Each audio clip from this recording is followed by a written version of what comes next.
been talking about it all day, almost all weekend, by the way, and that is the Edo train attack.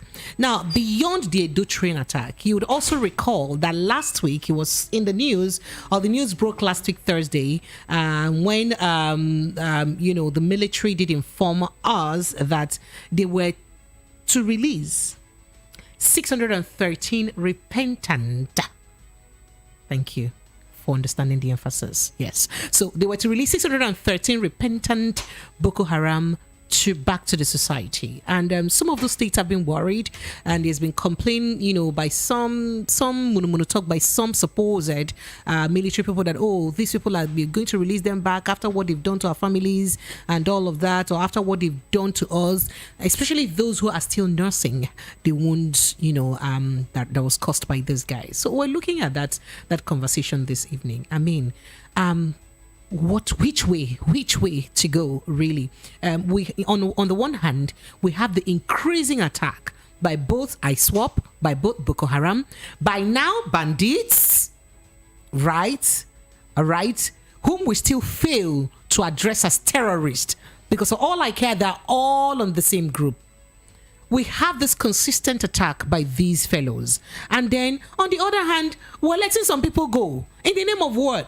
And some people will say, if government is in such a hurry to, release the prisons, or, decongest the prisons, we have thousands, if not millions, of awaiting trial victims in our correctional centers, whose crime would not even be quarter as, the crime of the said Boko Haram perpetrators, or Boko Haram people. So if you're looking for whom to release to decongest the prison, why not look at those who are there on awaiting trial? Who's been there for years, suffering for what they do not even know about? How about that? Why the emphasis on those who have cost families, but the society at large, and who's brought such a bad name and reputation to the country? Well, that's what we'll be discussing. Me, I'm not a security expert, so I'm just here. It's not like I'm here to add fire. No, I am just here to report the news as I see it. My name is Precious Inyi, and as usual, I got my sister woman in the building. And Juliet Obata, first of all, my heart goes out. See the way your face is just doing. I'm upset. Your face is just Let doing. me finish saying what I want to say. Okay. To the families of those who were abducted at the Edo train incident, it is sad. At this time, and this kind of things, we're still seeing this kind of things happening. It's sad, and then we cannot call the names of those people who are perpetrating evil by what they are really called. I don't get it. And then instead of us, like you've mentioned, in releasing those who actually deserve to be reformed, who actually deserve to be, how do you say it when you want to bring people back to the society? I rehabilitated and brought back. To be rehabilitated and brought back to the society. You're bringing people who do not deserve it. This Boko Haram people, they say they were de-radicalized, rehabilitated, disarmed, de-radicalized, they did everything to them. So they call them low risk. They call them low risk now. What should we call these bandits that are wreaking havoc in the society? What should we call them? Okay, you know what? We'll have a security expert in the house, and he would be in the best position to explain all of this and that to us, because me, I don't even know what to call them. Okay. So we have Ambassador Roy in the building. Ambassador Roy, forgive me when I just stop it at that. I hope you understand. Oh, she cannot mention this. I hope you understand. So will you do me the honors of introducing yourself properly? Yeah, my name is Ambassador Dr. Oame Roy Ohidevie. Okay. Yeah. Wait for it. Ohidevie. Yeah. Beautiful. Yeah. It's as if after your name we should just say amen. All right, Ambassador Roy, you're welcome. Yeah, so I mean, you're a military veteran, and you've been there, done that. You've seen everything before. So let's start with the one that hits closer home to you, which is the train attack thing, happened very close to your hometown. I know that you're in Nigeria and you're from everywhere in Nigeria, but this one sounds like, if I go by the sound of your name, of the way your name is pronounced, it seems like this particular one hits very closer home to you. I'm sure you will have a distant cousin who was abducted. And maybe it could be. So yes, maybe a distant cousin. Yes. So I don't want to bore us with the stories that went went down during this attack and how these guys came in and all of that. But let's look at the needful that wasn't done. The fact that we had such an incident barely 10 months ago, March last year precisely. What have we learned in actually? Kaduna? Did we learn right? anything really? And that's in that particular incident, we had gunmen, shoot sporadically, killed some people instantly before they kidnapped scores of others, and there was this back and forth. Even these particular people at some point told the federal government, look, you know what we want, give us what we want. Then after a while, we now saw that there was a release of all the victims. Even though that entire incident, we had, a ransom transaction of over $1 billion, about $1 billion naira went down, because almost each batch of victim they release is 100 million ransom that was paid, right? And then, after that, we did not release the remaining batch of people, and government claimed or said to us that they didn't have to go through any negotiation to get these people out, that it was that the bandits were nice enough to release them back to the government. And we thought that we would have learned from that, at least CCTV footage. We thought we would have learned from that. We thought that you would have done things better, especially considering how isolated most of those train centers are, train stations are, right? Where did we get that wrong? Where did we get all this wrong? I'd like you to use your microscopic security eyes to help us break down the situation. Let's get to know what we would have done better if we could have. Okay. Thank you very much. You see, let us first look at the people in power. If you allow me, I would like to look at the offices that hold our security architecture. The office of the National Security Advisor, the office of the President, who is the Chief Security Officer of the country, the office of the Minister of Defense, who harbors all the apparatus of defense, the military, that's the Army, the Navy, and the Air Force. Let's look at the police, the DSS. You will agree that we're supposed to have people at these apex agencies that would be like hotspots for security aggressive think tank. Now, if we have a security strategy to curb insecurity, and one of the places of choice for terrorism and banditry and kidnapping are soft spots, and we have a soft spot identified and approved to be constructed in an outskirts, same outskirts that is in the crime mapping is a hotspot.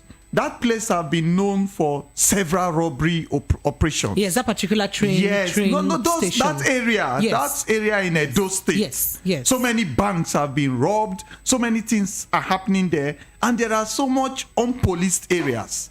So, who conducted the risk assessment to approve the station to be stationed at that place? Who conducted the perimeter defense system, knowing that train system is a target for terrorism, knowing that anywhere people are gathered is a target for terrorism? Who did security risk assessment for that place, aligning perimeter defense system, deterrence system, detecting systems for us to know that people are coming into that place miles away? What are your detective systems, detecting systems?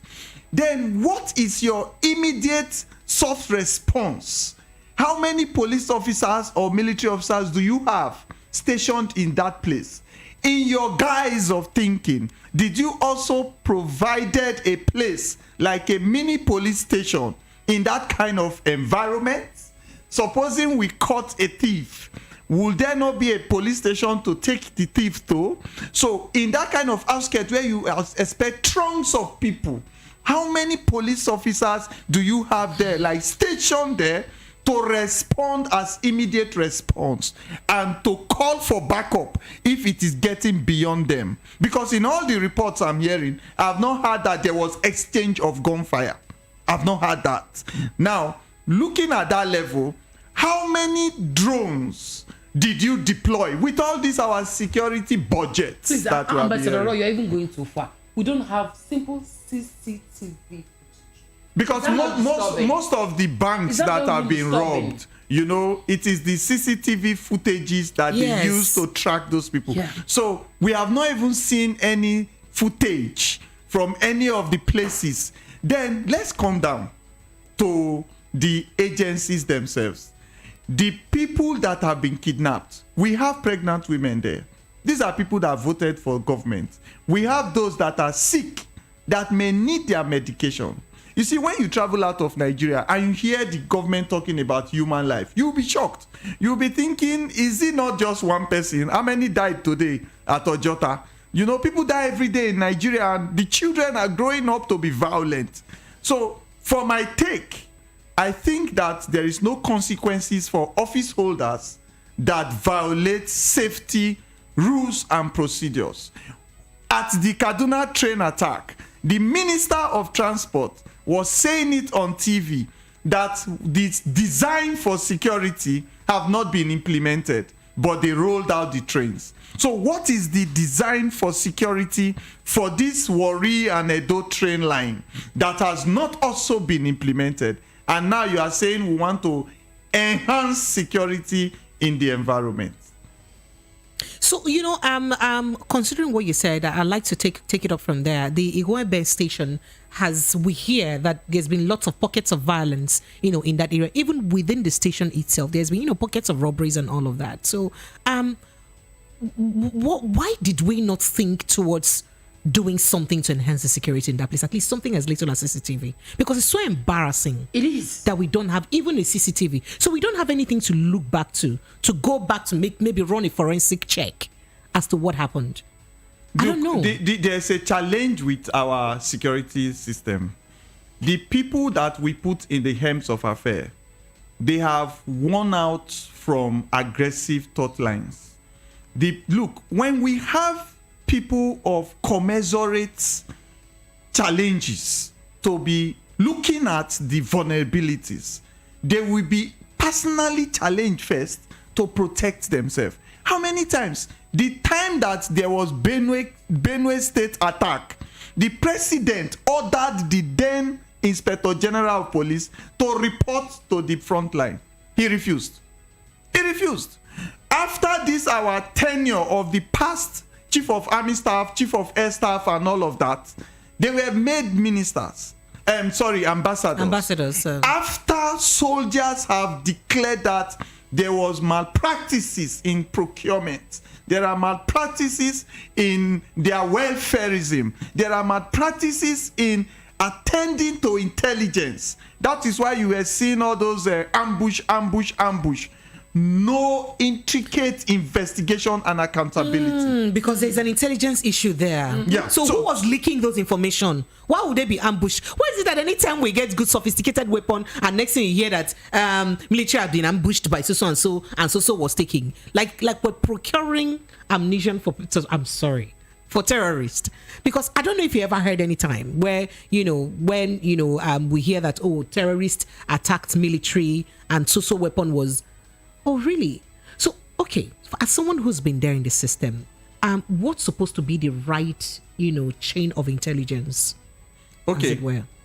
Now, when I was joining the military, the type of screening that we went to, when people join the police, the type of screening that they went to, most of those things have been toned down.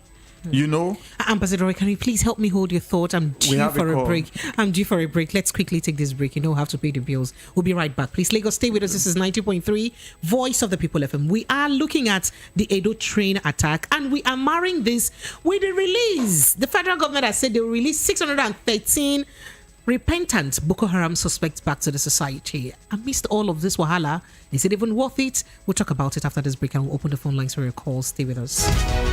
Papa, mama, brother, sister,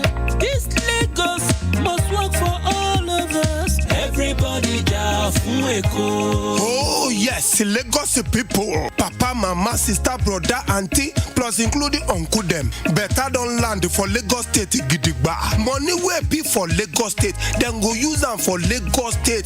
Wella, no more baba sope. They no go chop Lagos State money. Nobody go pocket Lagos State. Then go take and build Lagos State, build road, build hospital, build houses, and now only one man fit do this job. His name na Abdulaziz Olajide Adediran Jando. He can't carry one obonge person as the deputy governor. Her name na Funke Akindele. My people, what do we dey wait for? Make we vote for light, vote for change. No be the kind change where they vote before. This one na the original change.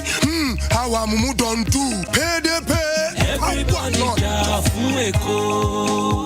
when I finish downloading this show like this, I will go straight to Tayo's house to eat sweet jollof. Then enjoy this movie on YouTube. It's just that Tayo will now start disturbing me to turn on my Wi-Fi for him when he can easily enjoy data bonus with MTN for me. With MTN for me, you will get 100% data bonus and discounted data bundles just like that. What are you waiting for? Dial *121# to get started with MTN for me.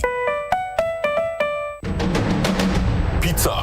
Peter. Peter. Peter. Peter. Peter. Peter.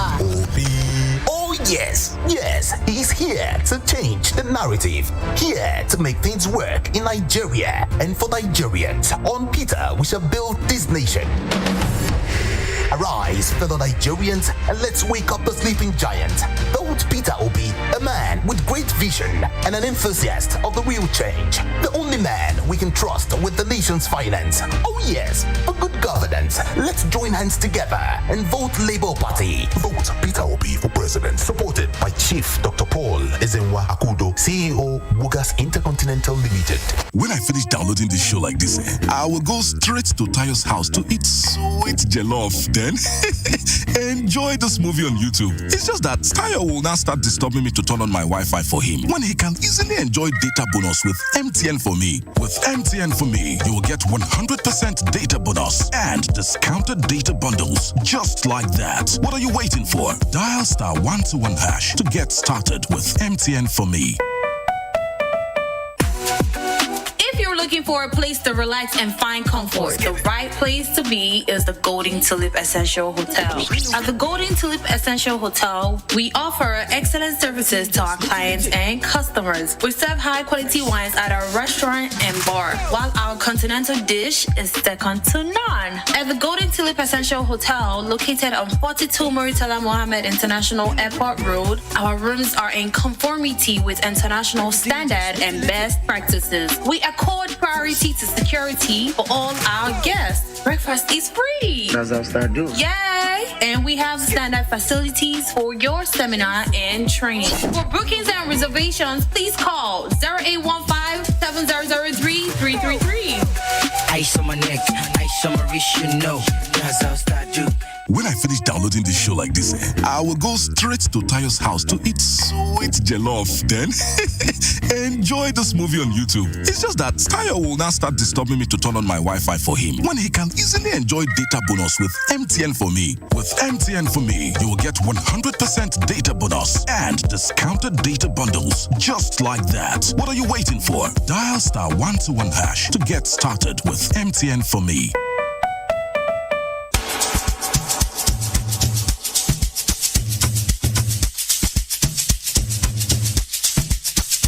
Are you aware that Iruka Online Limited installed and designed a 100,000 capacity church building? Oh yeah, we are the sole distributors of global leading brands all over the world, such as Wafday Line Array, speakers and digital amplifiers, Preseno's digital mixers and studio equipment, Coswell workstations and keyboards, Fender guitars, Mapex drums, Ashdown bass combos, just to mention but a few.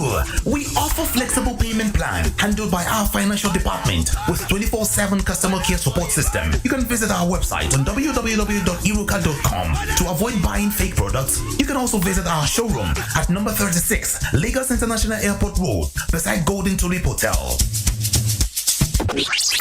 Iruka, never settle for less.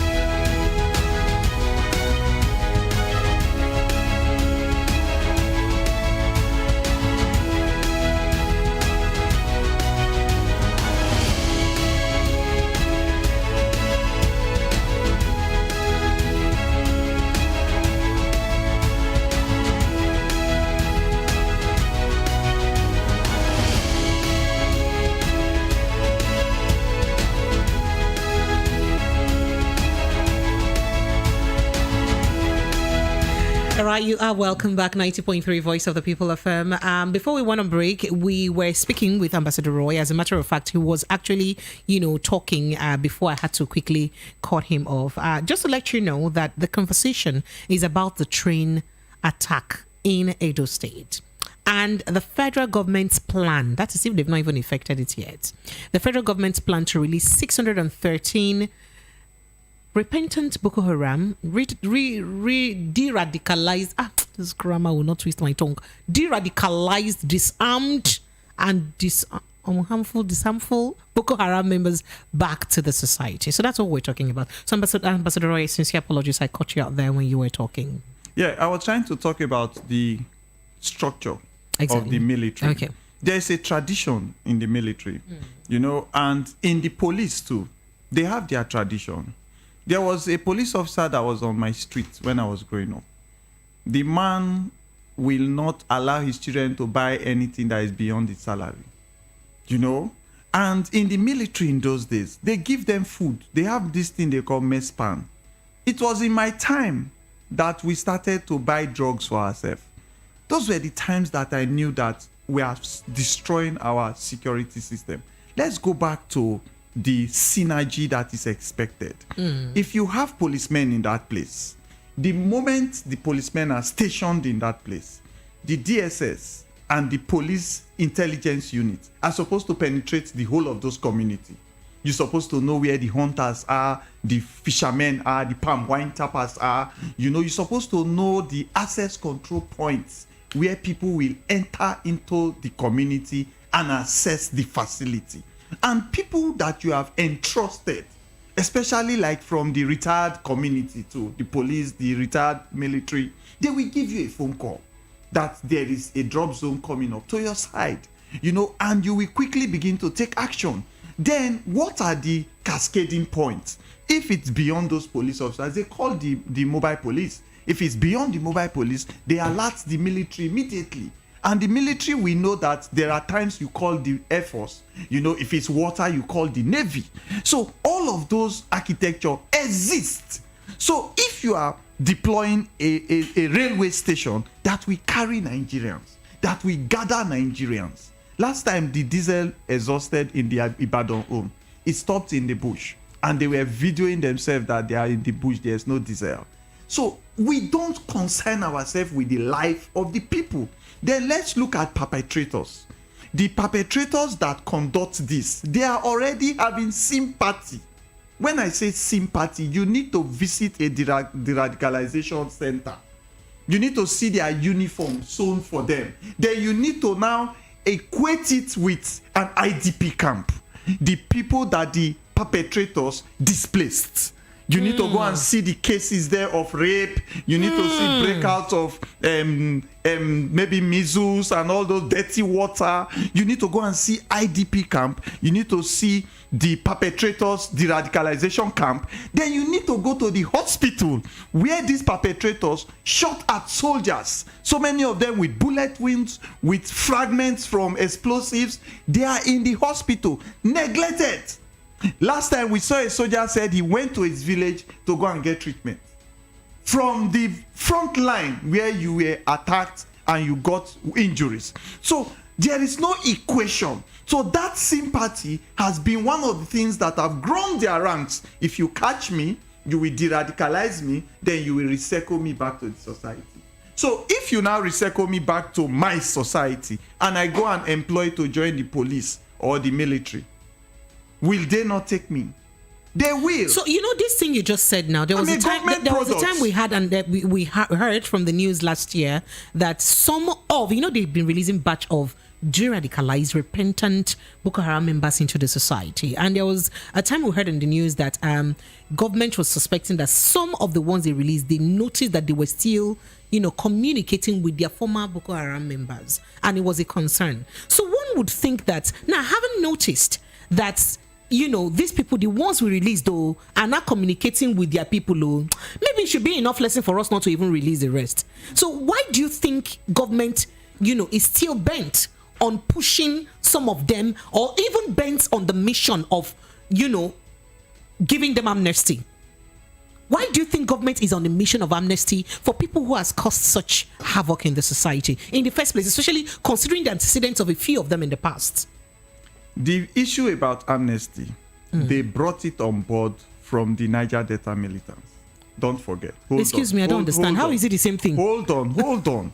Okay. I told you earlier about ignorance of senior office holders. You know, when you see the people in our echelon of office, of security architecture, you will know that these people need to go and rest. The pressure of thinking of solution, and another problem is broken out somewhere. It's not a joke. So if you hold an office like the Ministry of Defense, NSA, all those kind of offices, you will be on your toes 24/7. Do you have the wherewithal within that your age bracket currently? So I want to tell you something about radicalization and de-radicalization. When you talk about radicalization, it means I am coming to you, I am bringing a distorted idea upon the ideas you have to make you have hatred and intention of malice against a certain people or ideology. So you will hear them say, we don't want Western education. We don't want this. Then some people in that radicalization system are coerced beyond their personal agreement. They are taken from their communities. They are threatened that their families will be killed. Then what is the front line? The front line is they are induced with drugs. Once they start taking those drugs addiction, once you are in a high and you are jonesing, you will need a refresh. So they have a supply. So most of those people, when they are caught, one of the things government is supposed to do is to move you to NDLEA, and they check you and they see that you are induced by drug. They start that case immediately. The second thing like is the rehab. The second thing is we have a criminal justice system. So you are supposed to pass through this criminal justice system. You are incarcerated in detention like every other criminal. You are kept in the level of crime that you are committing, like murder, high profile cases.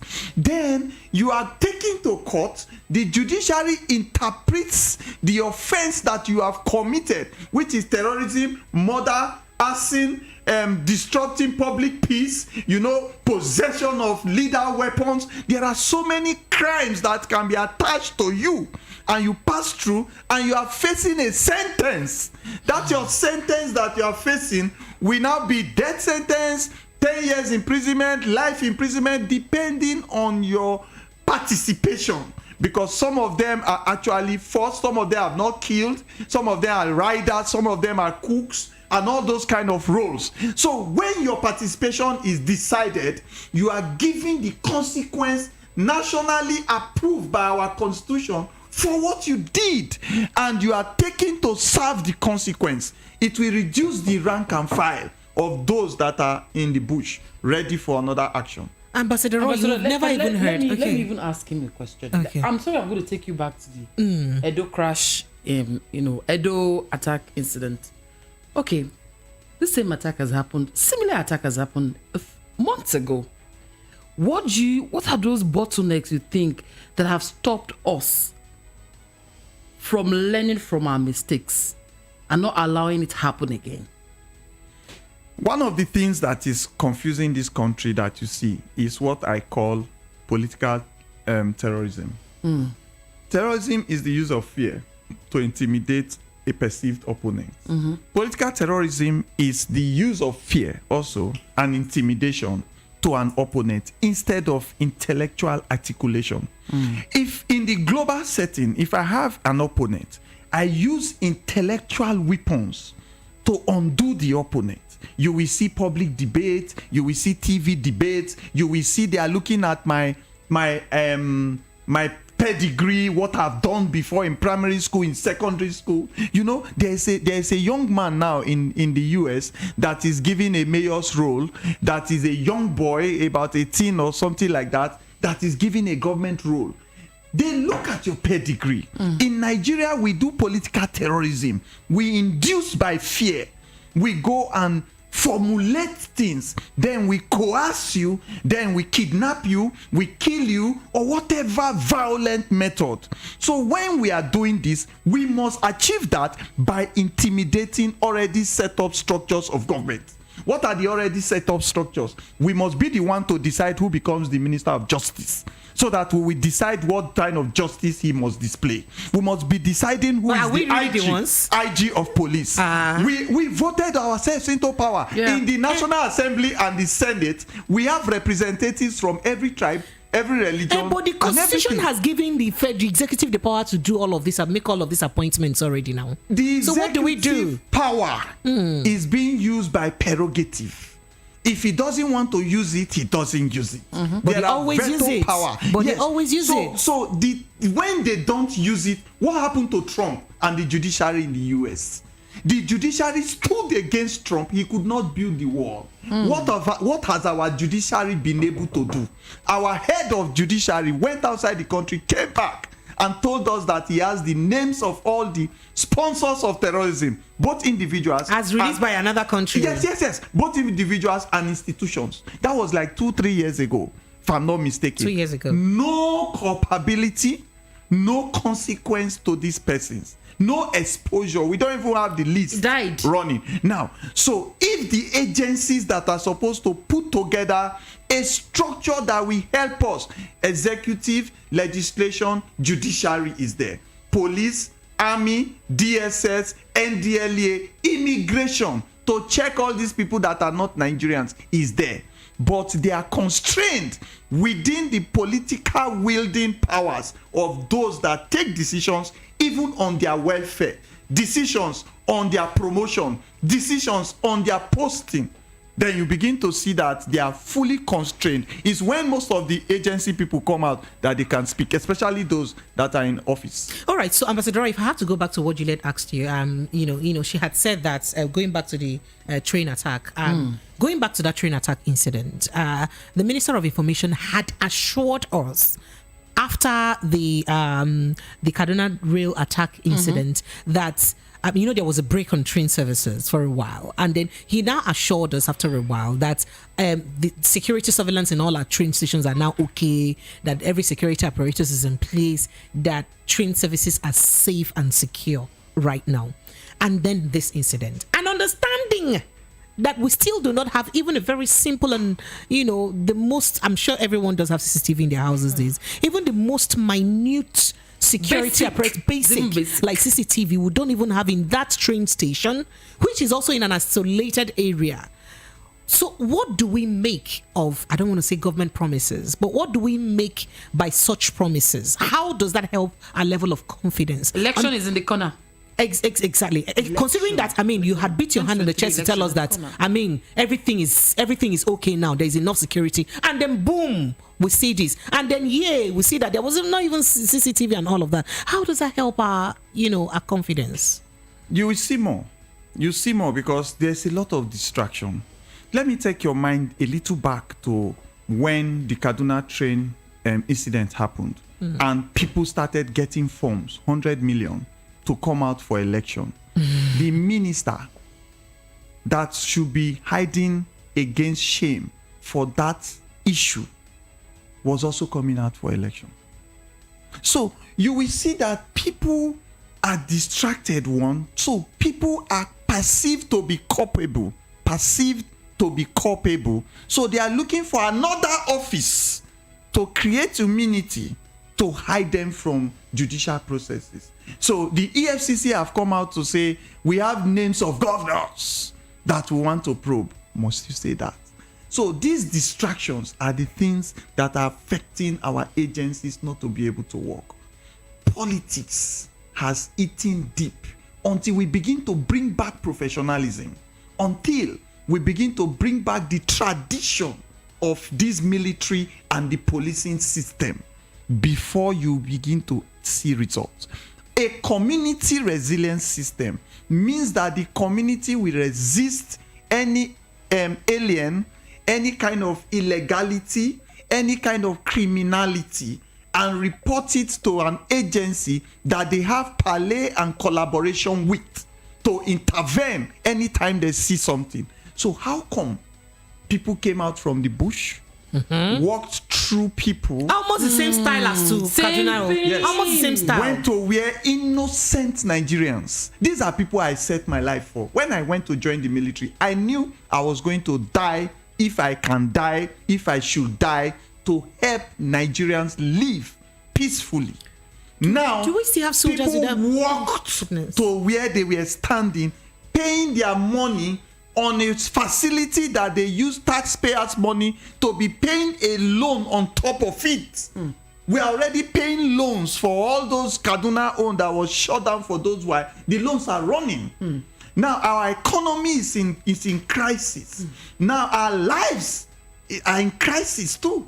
And those people walked. So no Okada man, no keke, no hunter, no palm wine tapper saw anything worthy to be said to either the village head, don't even go to the agency, or your vigilante head and say, sir, some people are moving and action will be taken immediately. Then when they got to the facility, no police on ground to release a shot first and deter them, no police on ground to call for backup, no helicopter to fly beyond the bullet and all that to see where they were going to, no drone to escort them as they are taking the people so that government can intervene and pinpoint. You now said the police and the military joint task force are combing the forest. Ambassador Roy, we're back to ground zero. Let's start from the beginning. Since we have not learned anything from the Kaduna attack, how do we start to secure our train stations? The first thing that you need to know, I was on a trip when they launched the Lagos State train, light rail, and I saw those videos that were going around, how the train was moving, and I saw the train moving above Marina, and they were videoing Marina, car parks, the market, and all those things, and it just dawned on me that what deterrent system do they have? If I enter that train as a suicide bomber and I blow myself close to any of those overhead, that fragments will fall down on people, because terrorism is to kill a lot of people. Now, what deterrence do they have? Sniffer dogs at the entrances. We are at a point where we need to deploy maximum deterrence system, because a life cannot be recovered. Now when you look at a train station, it's a facility. Do you know there are devices that you can put that have infrared, that can have solar? Once you pass through it, it sends SMS to people that place has been breached. So how many layers of protection did you put? How many kinds of weaponized response system did you put in place? If we have 30 people coming at this place now, since it's in an outskirt, since it's in a place where there has been attacks over the years, what system do we put in place to contain 30 people at least before we bring backup? None. Then who is accountable? All right, so Ambassador Roy, speaking further on this, and let's look at the sabotage, what I like to call the sabotage, because it seems more like that's what is pretty much playing out in some of the situation. During the Kaduna rail attack stuff, we heard the bandits when they were talking. Some of them, they said that the government is aware of what we want. Tell them to give us what we want. And then during that same incident, I told you that 100 million in ransom was paid in different, at different times, right? Some of those 100 million, some of the victims or family of the victim had said that in the process of going to submit or pay the ransom, that they had met some checkpoints where the military, or where the people in the checkpoint, now let me not call military, picked their own and said, tell the terrorists that we've taken our own share. They will not say anything. You understand? So do you think that there's some sort of sabotage? Especially, I'm sorry, but let me take you back to what Garba Shehu said concerning that Kaduna Trail incident, that the federal government was deceived by the terrorists, because the federal government, the terrorists had promised the federal government that they will release the victims if they released their family members that they had. So they even released their family members, even took one of the wives to a safe place where she gave birth. just so they'll release people, and at the end of the day they did not release. So is there some sort of sympathy, and why do you think that sympathy is there? And then is there any kind of sabotage both by the military or federal government at any level anyway? We'd like to know so that maybe we'll start tracing where our problem is coming from. Okay, we can start that from where bandits come to a community and impose taxes on the people. Oh. Now, those same people that you impose taxes on, they pay taxes to bring their crops out of the farms. They take their own farm. Yes. Then they take their crops to the general market and they pay taxes at the market before they sell their crops. And they go back to the village. They have to pay taxes on the way, not to be kidnapped. Now, in a territorial integrity contest where you say we are hosting Nigerian flag, this is our territory, this is our map. By law, everybody living in that territorial integrity space is a citizen of the country. Now, if you are a citizen of the country, you are subject to the rules and regulations and the constitution of the country. But being subject to the constitution of the country also means that there must be people that implement the constitution. So this is one of the areas Nigeria started is dilapidation, the implementation. So you will now hear we need somebody to talk to them. Someone will tell you, I went to the bush to talk to the terrorists. And you will go with police escort. And there will be pictures taken like a fanfare. And the person will come back and say, see what they want. In a country that has territorial integrity, in a country that its police officers will go to another country and they will come back with awards, in a country that is military, when they storm any country, they are afraid to confront this same Nigerian military.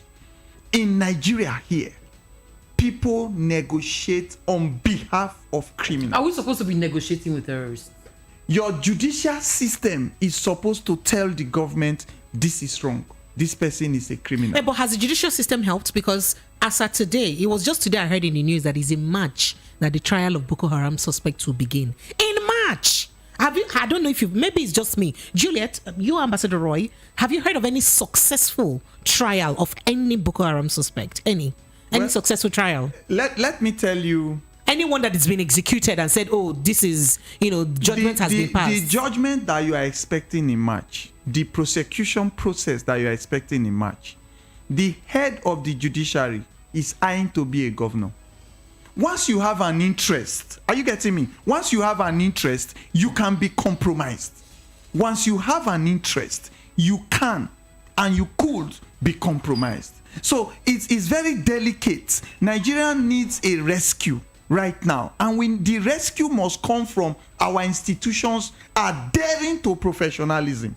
If our institutions adhere to professionalism, definitely you will begin to see people answer for criminal activities, answer for corrupt activities. Once you begin to answer, you serve as a deterrent. So it's not I'm Hausa, I'm Yoruba, I'm Igbo, or I'm a Muslim, I'm a Christian, I'm a Buddhist, I'm this. No, it is, did you commit a crime? And the law interprets it as a crime. Then you go in for that criminal action that you did.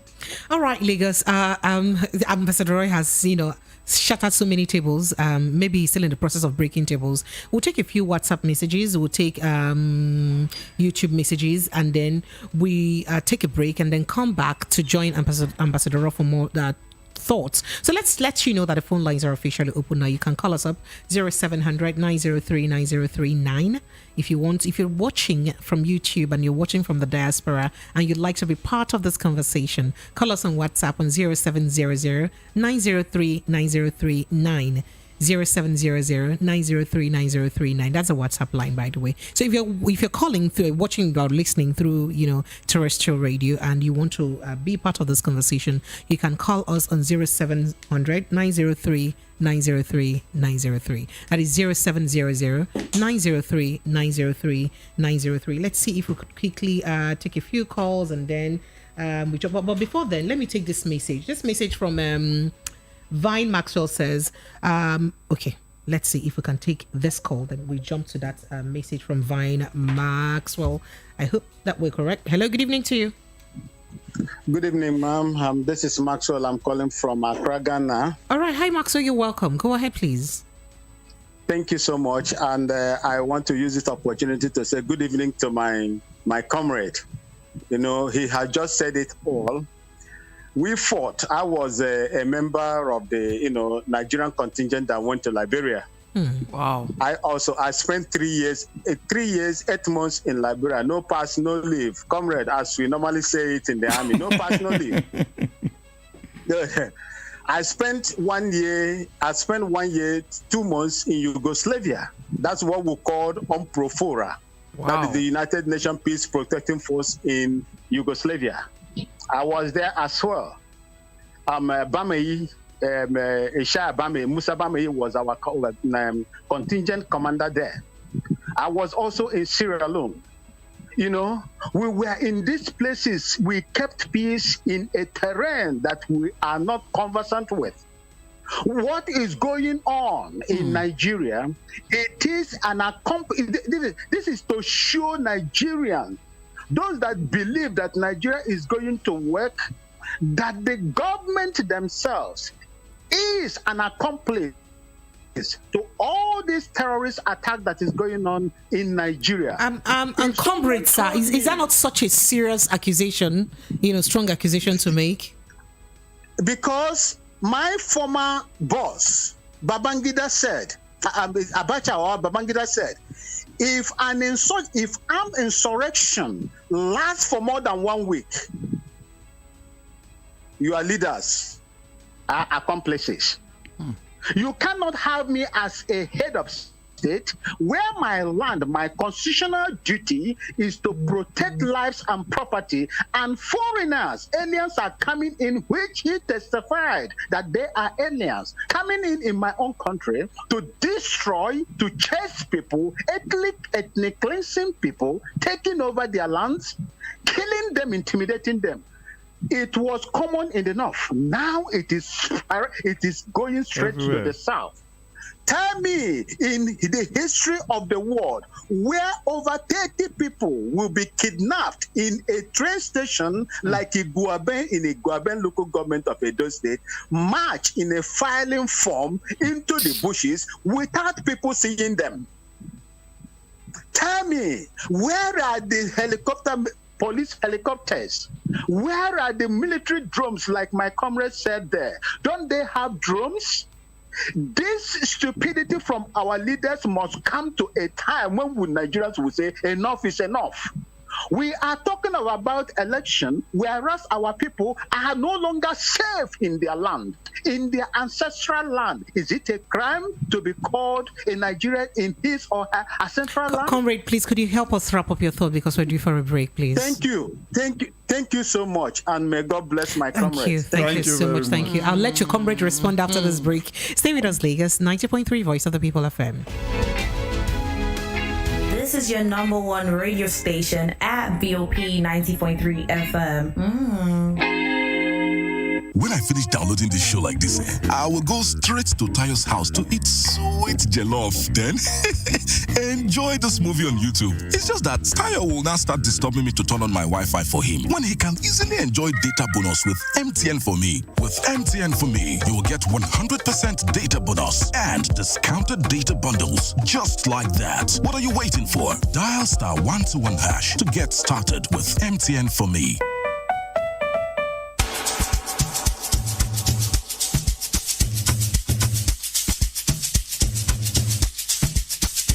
Are you aware that Iruka Online Limited installed and designed a 100,000 capacity church building? Oh yeah, we are the sole distributors of global leading brands all over the world, such as Wafday Line Array, speakers and digital amplifiers, Preseno's digital mixers and studio equipment, Coswell workstations and keyboards, Fender guitars, Mapex drums, Ashdown bass combos, just to mention but a few.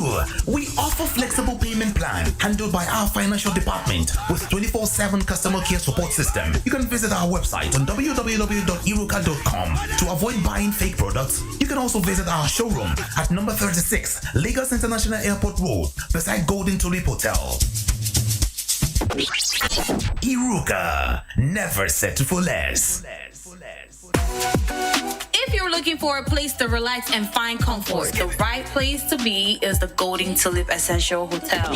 At the Golden Tulip Essential Hotel, we offer excellent services to our clients and customers. We serve high quality wines at our restaurant and bar, while our continental dish is second to none. At the Golden Tulip Essential Hotel, located on 42 Muritala Mohammed International Airport Road, our rooms are in conformity with international standard and best practices. We accord priority to security for all our guests. Breakfast is free. That's how I do. Yay! And we have standard facilities for your seminar and training. For bookings and reservations, please call 0815-7003-333. Ice on my neck, ice on my wrist, you know. That's how I do.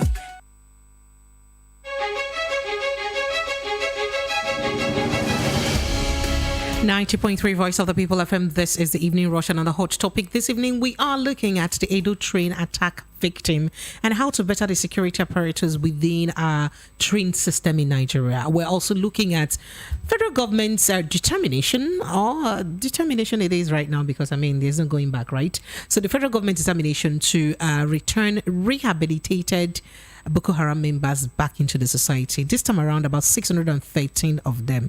It's not like there is that is all there is in them, but these are the numbers that they're pushing back into the society, and that's what we're looking at. So, Ambassador Roy, before we went on break, we had your comrade call.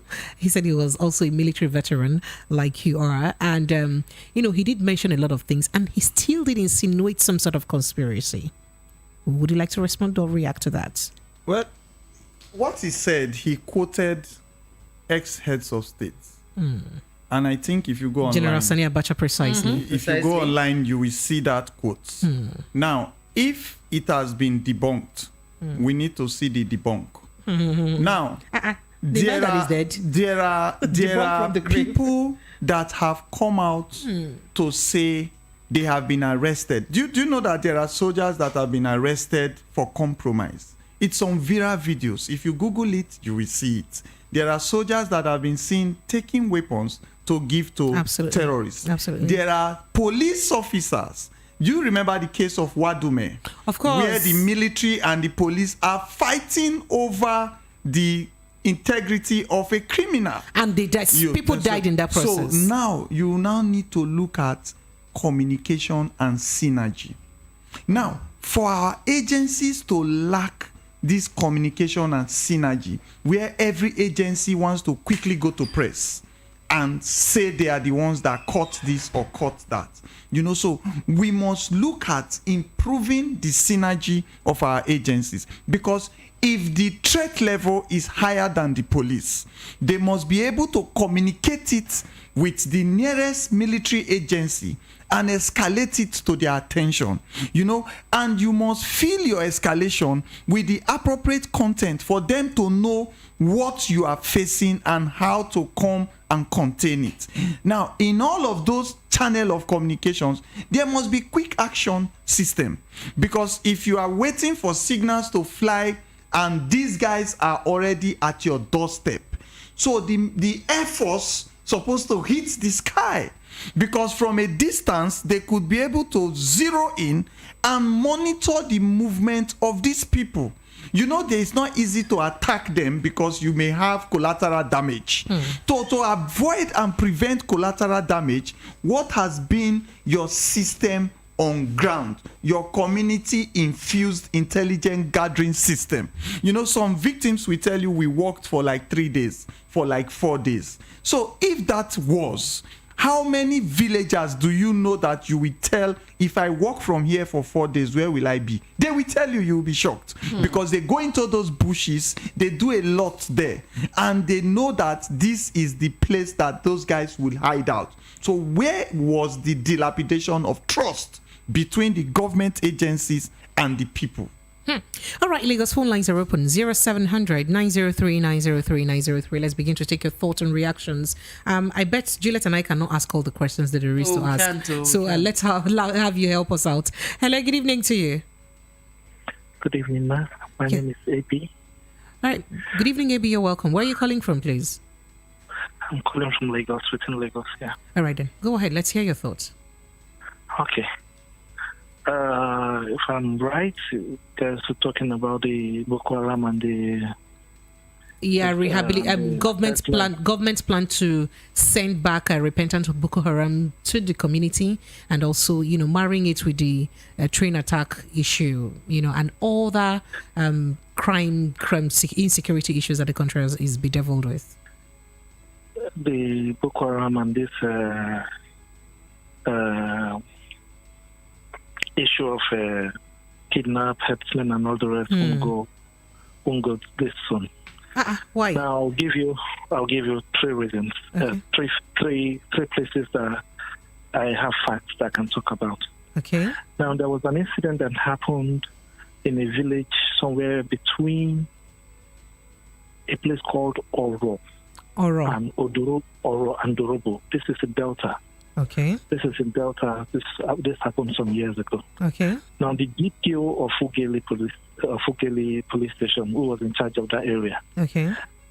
these same Boko Haram people were in the forest in Delta, Okay. and they attacked the village, Okay. killed about eight young men. So in fact, they killed about 8 young men. If you are going on that road, the boys are still buried there. You see their grave, mass grave. Killed them, and the police took action. The DPO went with his men, entered the forest, saw the Boko Haram people that were there, and they told them, point blank, if they move beyond that where they were going to kill all of them. The police had to use wisdom. Went back because they've seen the DPO who was on ground, because they have seen what is happening, reported and made this report to the headquarters in Asaba. What happened? They queried the DPO. For what? For calling those people Boko Haram. And he knew they were Boko Haram men. They queried him. That is one. How did he know they were Boko Haram anyway? By the way, I didn't ask. Did he hear the language you speak, or did they tell him that? The language, yes, the language, and you will know this men are, maybe, let me use the word, because there were no cattle with them. Okay. There were no cattle, so you cannot say they are headsmen. They are headsmen. Okay. They are not headsmen. Okay. They had a camp in the forest. In a southern forest? Yes, in Delta. This I'm saying in Delta. And they chased the DPO away in a southern forest that if you come close, I will finish you. Yes. I have access. This one I'm saying, is not stories. How long ago did this happen, Mr. Ibi? This thing happened about 2 years ago. Just 2 years ago here? 2 years ago, yes.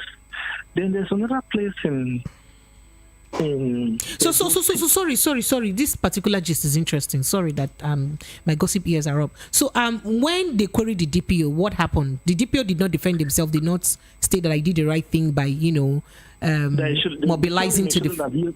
They told him he shouldn't have used the word. That he shouldn't have gone to the press. He shouldn't have said anything. He shouldn't have gone to the press. Okay. To say all that he needed to take orders from the superior before he could say anything. So how did the superiors eventually handle that case after the query? That matter died naturally. Died? Those people have died naturally. And the people were still in the forest causing havoc? Yes. Interesting. I've been there. I saw the grave. It's not a matter of somebody telling me this. I've been there. I've been there myself. Not once, not twice. Even this December I was there. Just this December I was there. So they had to bury them, in a mass grave, in mass together. Grave, yes, with their pictures. You see them, all their pictures. They're out there, up to tomorrow. Then, when this Boko Haram thing started, there was a commissioner of police in Niger State then, I won't mention him. He arrested about 1,000, either 100 of them. They said no. When he wanted to prosecute them, they told him from orders from above. That commissioner is retired today. They told him he should stop. Mr. AB, you don't have evidence for all of these things you're telling us, and so it's very hard to tell how true. No. If I tell you, no, I have evidence because these are people I am close to. Because they're no longer in service, they will not want to come out and say some of these things. These are people that I'm close to, and because some of them are still in service, they will not want their name mentioned. Those guys were released. About 100 of them. That was in Niger State. I'm calling state by state. I'll take you back to Edo State too. Sometimes when you say these things, you mention name, and people will say, because I told you shouldn't have said these things on radio, you shouldn't have done this because we are close, you just went and exposed me. This government work and all the rest. But these things are happening. They're happening on a daily basis. Sometime last year, somewhere between Afuze, around Afuze or so.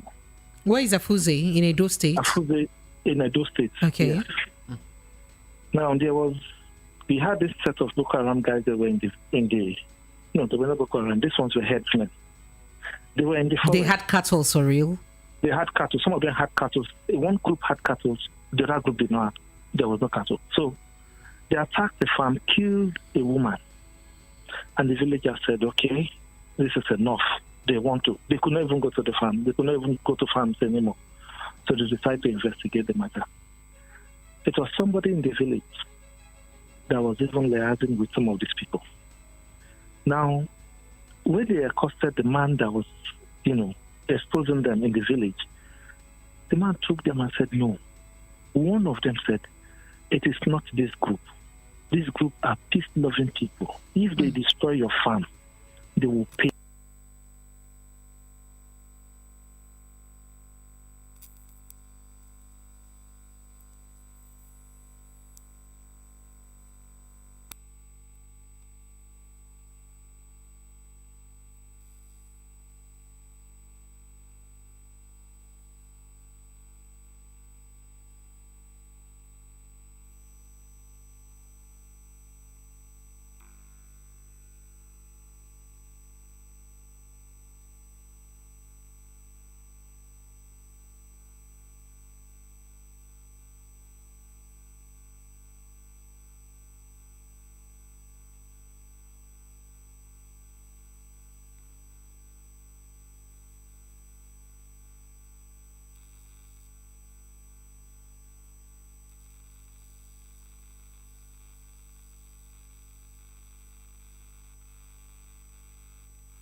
Set of a movie, baby, but so I love it till infinity. I know I'm here, cause you know me always stay down like I'm from down to south, baby. The Kalash, put it deep in the pouch, make your heart never another reasonable doubt. Say your body tender, me want to give it out.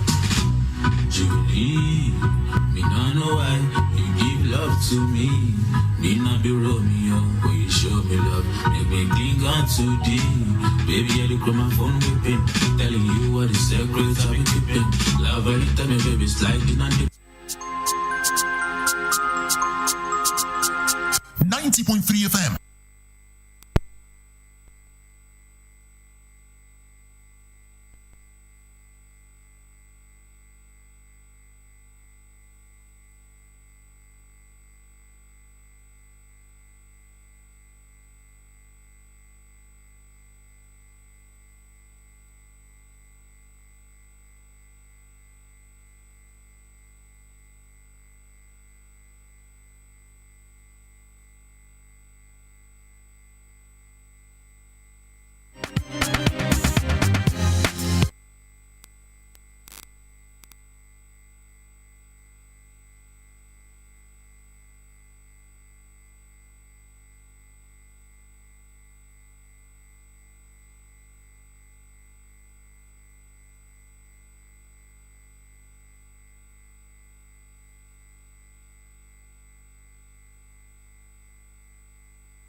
It is 90.3 Voice of the People FM. My most sincere apologies for that break in transmission.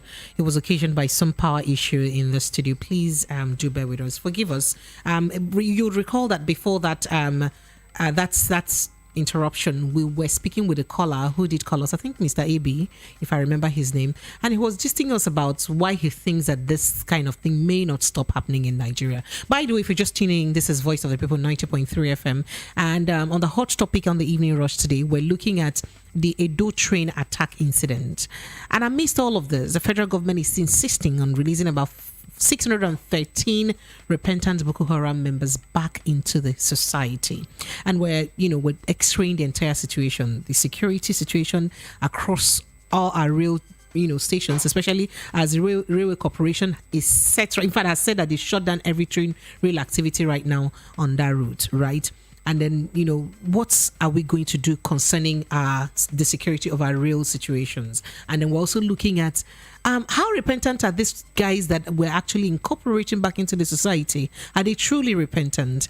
And what is the future, really? That's what we're looking at. The number to call still remains 0700 903 903 903. So as I said before we left, before we had that interruption, we were speaking with Mr. AB, who had, narrated some very... I don't know how, I want to say a bit of bizarre incidents, across the country. He mentioned Niger State. He also mentioned an incident in Delta State. And he was mentioning others when that interruption happened. But however, we were able to record this conversation. Let's take a listen to what he said, to the concluding part of that statement. And this set of herdsmen. Okay. Now, the other group, there are two groups. One were herdsmen. And this set of herdsmen, they don't have issues. If their cattle, destroy your farm and everything, they pay. But the other group, they don't. What they do is they kidnap, they collect ransom, and they do all sorts of things. These people are known. But somewhere along the line, somebody's covering them. That's why I said this thing will not just go on time. It will not just started in the creeks in the Niger Delta. When this trouble started, militancy started in Niger Delta. At a point, yes, your own people will be praising your boys. They are doing well, they are doing well. Apologies for the interruption. When there was nothing to rob, no Yibo to kidnap, no oil worker to kidnap, they turned on us. and started attacking us, started robbing us. We had to take the pain on our own. Expose some of them, dealt with some of them, before we could even have peace in the creeks in the Niger Delta. Today, people are saying, Tompolo, they shouldn't have given Tompolo the job. As I speak with you, if you go to the creeks today, as we speak, it will be difficult for the young youths there to even go and continue with the fire product that they are doing. I have seen this. I'm talking from experience. I'm giving you facts, what we see in the creeks. So this problem will not just go there soon. Even if you have subsequent governments, it will still be there. All right, that's all right. So that was Mr. AB who did share his thoughts there on why he thinks that it may be a bit difficult to end the insecurity issue because of the incidents he narrated shortly to us. All right, you're back to the show, 90.3 Voice of the People FM. Ambassador Roy is still gracious enough to be with us in the studio. Thank God he didn't run away. Thank you so much, Ambassador Roy, for hanging in there. We appreciate you. Yeah. So you heard the entire call from Mr. AB, the last caller, and the incidents he narrated. Would you say this is I'd like to take your reaction before I ask, is this the first time you're hearing such a thing, or have you heard such a thing before? But I'd like to take your reaction. It's a fact. Fact? Let me tell you something. There are herdsmen that move around with their cows. There are armed herdsmen that rustle cattle. So because of the space where this business is going on, this agricultural business, it's not policed properly by a sitting government. It can be any sitting government, PDP, APC, all the years that we have been coming. They now take up arms to protect their cows. And in the course of that liberty, they began to use this to intimidate communities they meet on their way. And incursion of miscreants in every tribe, in every business, have affected that. Then those that are found culpable, like that DPO that went to detect that these are illegal criminal occupation, we need to rout them out. You are silenced. There is a video that is going viral also of a custom officer that was videoing trailers. Yeah, so that was how saying people were siphoning tankers. So every agency have a restriction. I'd like you to narrate that issue by yourself. Please go ahead. No, so they don't hear it from me. It's even on media. I like talking things that you can Google and check, so that when you call me and say you said it, I'll say check on your Google. It's there. The guy was making a lot of allegations that this thing is a cartel and everybody knows about it. CO, look at the trailers that are parked here. These are the routes they are taking, and it's illegal. It's a contravention of the government rules. Same thing is happening today in all the agencies that are supposed to mitigate these threats of terrorism. There is a restriction. There is either a political connotation, an ethnic connotation, or a religious connotation restriction. So once it comes any of these three divides, you see that people start to explain a crime and people start giving excuses for criminals. Then you will now find a name for them and find a committee to set up. We always like setting up a committee. And the moment we set up a committee, just know that that matter has gone out of regular judicial processes. All right, Lagos, phone lines are open. Let's take your thought and reaction as much as we can. I see quite a lot of reaction on YouTube. By the way, if you're just joining us, this is 90.3 Voice of the People FM, and it is the Evening Rush. On the hot topic this evening, we are looking at the Kaduna train. Did I say Kaduna? Now the Edo State train incident, where we still don't have quite specific number of people. Some cases or some reports are saying 31, so some say 28, even though we know that about 2 people have been released. In fact, 3 people in all now have been released, and then one of the terrorists were caught alive. I do hope that that person will be enough, would be able to give security agencies enough information on how to apprehend the rest of them and rescue those people unharmed, very importantly. But that's what we're looking at. In the midst of all of these security challenges, amongst, in Enugu State the other day, it was almost a particular village, attacked by some of this kind of bad things too, or bad guys, if I have to say that. And we're still planning to release people who have caused harm before that we call now repentant back into the society. That's what we're looking at. 0700 903 903 903. That's the number you can reach us with. If you're watching from YouTube and you're watching from the diaspora, you can join in this conversation via WhatsApp. Send us a WhatsApp message or call on WhatsApp on 0700 903 9039. 0700 903 9039. So I take a few reactions from WhatsApp. Okay. Well, before I do that, let's just rush on this call. Hello, good evening to you. Pretty precious. Oh, here he goes, Mr. Darlington. I see the way Mr. Ambassador Roy just smiled. Really, he had pretty precious. Why did you smile like that? Oh, you know him, Mr. Darlington. Everybody knows Mr. Darlington. Okay. How did you know him? How did you know he calls me? Last time that I was here, he called me pretty precious. The way he says it's just a signature, Okay. Mr. Darlington, you're welcome. How are you? How was your weekend? There was no weekend, though. Let's just talk business and let's just talk and leave how was the weekend. If I tell you, help me. So let's go ahead, Mr. Darlington. Sir, how are you? I'm fine. I thought you were Haram. I don't know. Has anything changed? From last year till now. We were going to Scotland to write a love story from Shakespeare about you two. What happened? We'll talk about that off air. Are you sure? We don't want to bring our business on there. All right, Mr. Darlington, go ahead. Let's hear you. Now, Precious, you were asking for evidence when the other man was speaking. Mm-hmm. You were saying something like, do you have evidence or not? Of course, I would ask. So many evidence. So many. Kabiru Sokoto, the guy who burned a Catholic church on a Christmas day. Good. Where was it happened? In a government lodge when Shetima was the governor of that state. And this Shetima wants to be vice president of your country.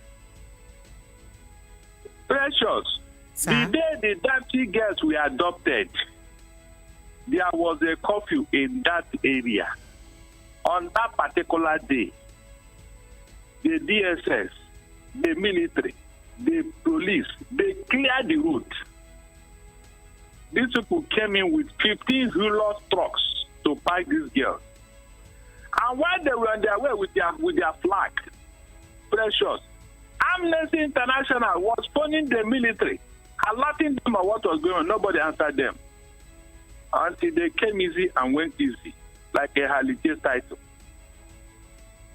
What evidence are you looking for? When, what's his name, Gumi, have warned you, he's not even saying, he has warned you that nobody should shoot these people, that they are fighters. What other evidence are you looking for? When they could not prosecute 400 names that are sponsoring these things, 400 names that are giving them lifeline, because you ask yourself, where are they getting their sustenance? Where are they getting the money to buy arms? So the evidence is overwhelming. And now they are trying to rehabilitate some of them into the military, into the society. In fact, I align myself with your guest there, Roy. We are in a serious mess. The damage these people have done to your country, 50 years will not be enough for you to come out of it. Mm-hmm. It's like somebody he swore an oath to destroy Nigeria. And we are all watching. We are all watching. Instead of Nigerians to rise up and say, look, this is the far we can go with you people. Everybody just get quiet. You can't even mention Buhari's name. You can't mention any of these northern leaders. Some stations will shut you down. Meanwhile, he's the commander-in-chief of the armed forces. What is he doing? You bought Tucano jet that you cannot use against them. So why did you buy the jet? Precious, a lot has happened. Do you know the day I wept? That was in 2018. Seriously, December 26th. These people went to Melete Barracks, slaughtered over 200 of our soldiers. Some of the gallant ones among them arrested the leaders of these people that came to attack them. Others from above asked them to release these people.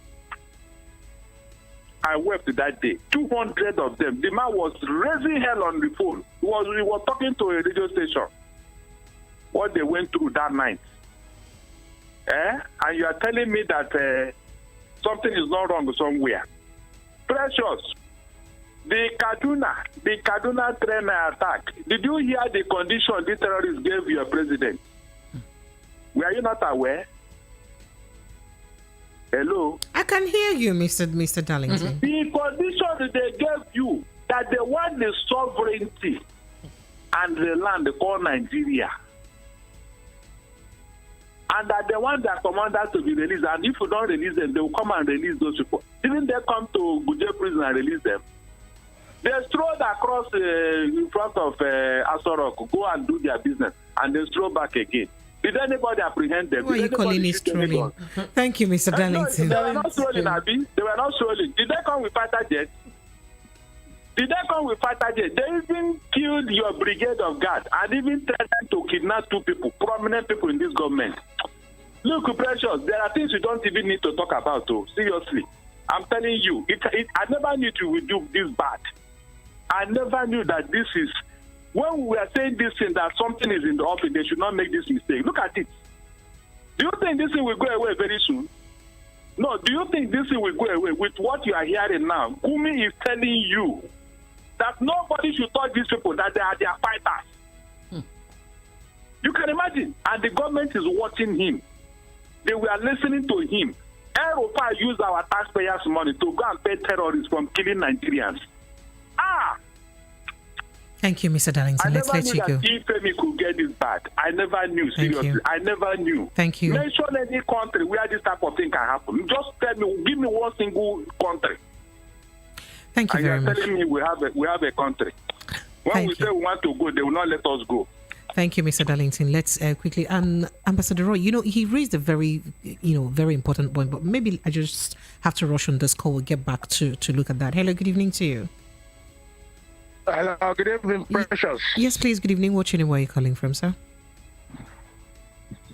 Yeah, good evening. My name is Tito. I'm calling from Sierra Leone. Oh, you're welcome, Mr. Tito.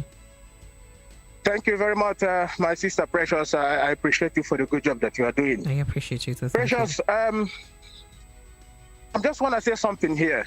Go ahead. In fact, you can see the injustice we are talking about. Everybody can now see it. Nnamdi Kanu is in DSS dungeon, getting 2 years up to now.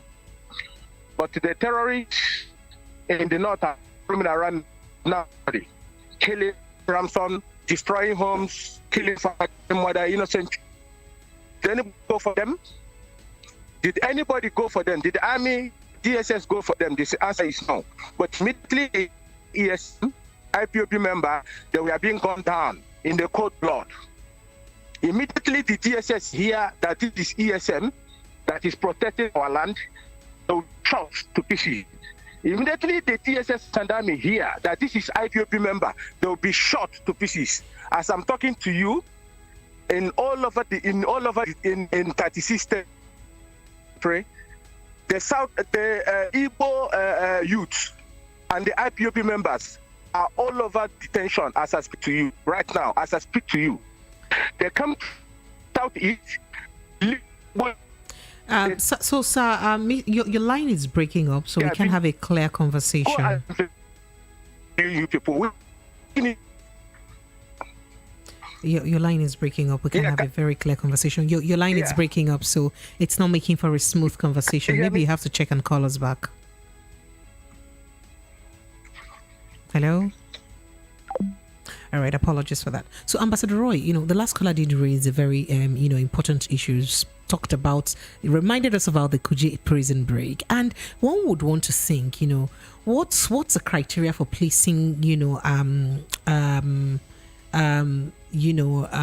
suspects in different prisons or different correctional centers, one would think that, a medium security prison such as Kuje, which is not a maximum, would not have been the appropriate place to, to secure people who have caused such level of havoc in the country. Would you like to react to that very quickly? Okay. Now, the first thing that you need to know about threats. Threats has parameters and categories. We have low risk, high risk, and medium risk. So if somebody is a high risk, like in the US, you hear of Guantanamo Bay. Yeah, Guantanamo Bay. So that kind of place is where you put drugs and all those terrorists and all those high profile. So what category of a criminal is a terrorist? Is a high threat individual. So what's secure and what's correctional center are they supposed to keep them? No, their category was toned down by the de-radicalization process. Why? When they've not been tried? That's one. These people were not tried yet. That's even one. Now, the second and annoying part of their toning down of category is the negotiation process. Oh, wow. Because by the time you go and negotiate, they are not with any victim. They are not with a victim. So why not rout them out of that place and burn them down? Why going there to negotiate when there are no soft targets there that you say, oh, we don't want to kill the people that was with them? Why? So it's so disheartening. That's what he's saying. Let me tell you something. When I was on TV, before our last protest as veterans, I said that the government is sponsoring terrorism, and everybody asked me why. Let me tell you why.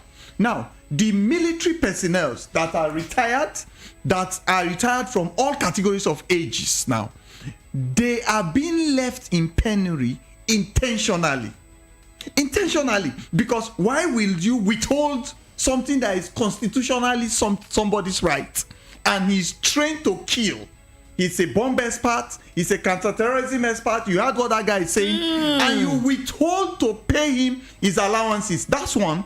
Two, there's something called security debarment allowance that withholds him. Did you see the guy that was caught in the East, a military guy that is teaching them how to carry guns and all that? Now, debarment allowance stops you from using your skill against the state. We have protested for that over the years. When they started paying it, they started to use a payment plan that is of 30-40 years ago. And they are now paying people 40,000 naira, 30,000 naira as a constitutional role of a money paid to you to empower you. So the value of money, since they were owing it to you, so many of them now are broken down with high blood pressure. Immediately they see the alerts, they immediately start to shake. And that is what we are managing now. Dire health conditions of veterans from what the government is doing. So tell me if that is not weakening the military culture and their fighting spirit and making the terrorists higher. All right, let's quickly jump on this call. Hello, good evening to you. Yeah, good evening, my sister. Yes, we realize you've been trying to reach us. Go ahead, please. Go ahead, very quickly. Happy New Year. Thank you so much. Happy New Year to you too. Thank you. My name is Peter. I am calling from Jimo. Go ahead, please, in 60 seconds if you can, so that we can jump onto another call. Okay, thank you. We are talking about insecurity and the attack in Edo State about maybe 2 or 3 days ago. You see, we are the problem of ourselves in this country. What did I mean by this? I mean that all these criminals, they are being parented by somebody. Their brother to some people, their sister, their uncle to some people, their father to some people. The problem in this country is that we don't punish criminals. We only celebrate them. Despite the fact we know them, we don't allow the security agents to do the needful because we don't give the information about them. I went to car wash on the 28th of last month. That is December. I have about 2 or 3 people ahead of me. I decided to sit down in one very close beer parlor to the car wash. I saw 3 guys on motorbike.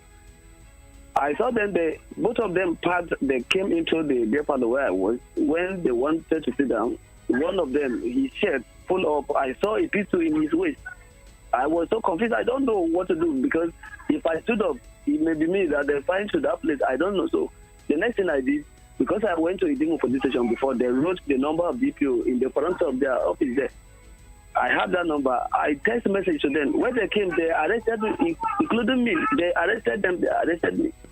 We went to their police station. They searched them. They saw 2 of them with pistol. They didn't see me with anything. And I told them my car was there. So I was released. For some of us, we knew these people. Instead of us to pass information to the people that we deal with them decisively, we keep celebrating them. Thank you. Why Thank you can't so this much. Continue? Thank you. Thank you very much. Just what he said. If you see something, say something, right? All right. There are quite a number of messages here. So I was going to read some messages from YouTube. Quite a number of them. Johnny Wise Ezenwa says, I'm so surprised when people talk of security operatives who's been controlled by the same group of people. I'd like to leave it at that. He said, Taliban in Afghanistan may be a child's play compared to what this group of people want to do with Nigeria. And Faxball says, Nnamdi Kanu has said it all. You better go back and listen to his voice. You will all leave. Okay.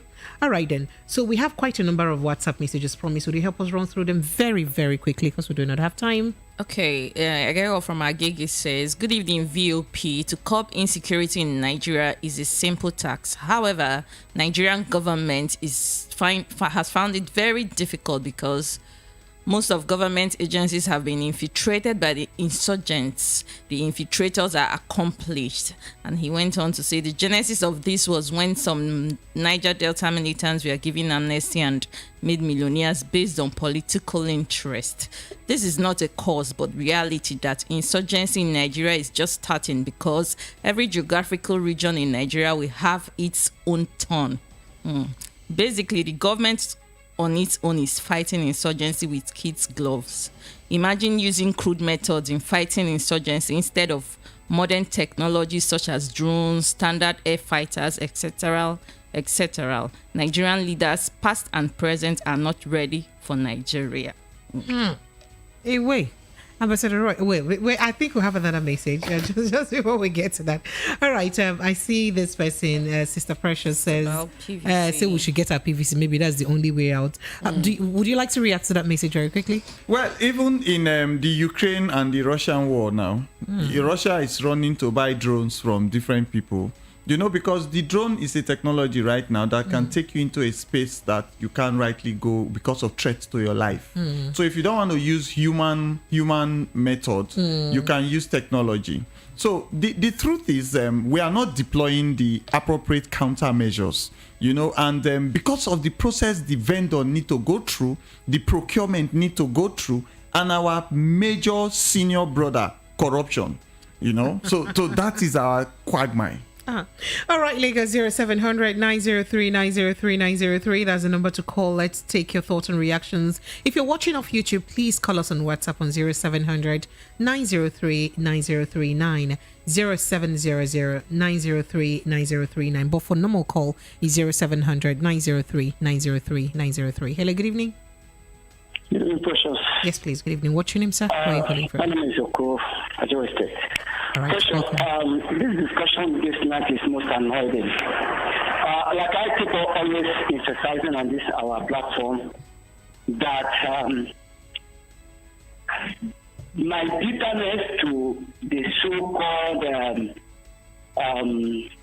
wicked politicians from this country called Nigeria goes also to our media and journalists. Why I'm always angry with them? Because they don't go out to do investigations on matters that matters a lot. Like when somebody was putting things down, we were asking him, where is the evidence? Questions, have you forgotten about the interview of the former governor of Central Bank of Nigeria? Have you forgotten? Exactly what that man said? Is you know what is happening now? Be truthful to yourself. Tell me what that man said. Is you know what is happening in Nigeria today? What are we talking about? Listen, Nigerian leaders should stand up to write and tell the world the evil that is going on in this country, and everybody is keeping quiet. People are afraid of their life. They're forgetting that one day, everybody must surely die. It doesn't matter how you die, but death is death. Are you serious? It doesn't matter how you die. If I write something, they come for me. Will you come and save me and my family? Are you serious? Will you train my children in school for me? Are you serious now, Oga? It doesn't matter how you die. I don't know when journalists became messiahs. I myself that talking to you. I have resolved in my heart. Because that's something my dad told me when he was alive.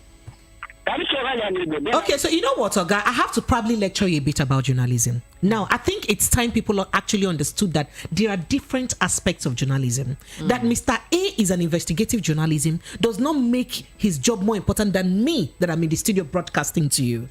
I cannot a profession like a doctor. A dentist cannot be a surgeon that would, cut your do a kidney transplant for you. About the case he's saying, but it is more important in this job that I am now because of NBC codes that it comes from the person himself, that it comes from the caller who is talking about it.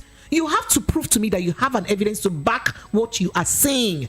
Because when NBC will come and probe, NBC will not probe the caller. They will probe me. So the caller must prove to me on air that you have an evidence to back up. Do you understand, sir? So sometimes when we say this, we do not say this because who does not? Okay, and let me mention another thing, sir. I'm sorry, but I probably have to tell you, if I do not have love for my country, and if I do not feel the pain of what is happening, I will not talk about the topic.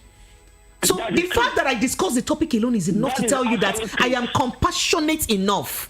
So sometimes when you come for me that I don't let people talk, say their mind and all of that, Shebi, I'm discussing the topic. Discussing the topic alone, it's like enough eye-opener to you. If I didn't want you to know, I wouldn't want you to know. You will not kill me. We'll discuss other things as though they were not even existing. Forget the way I'm sounding. Every damn thing that is going on in this country. No, you don't force a journalist to write stories, to do this, to do that. If people have been killed differently in this country, did you come for their families? Will you train my children?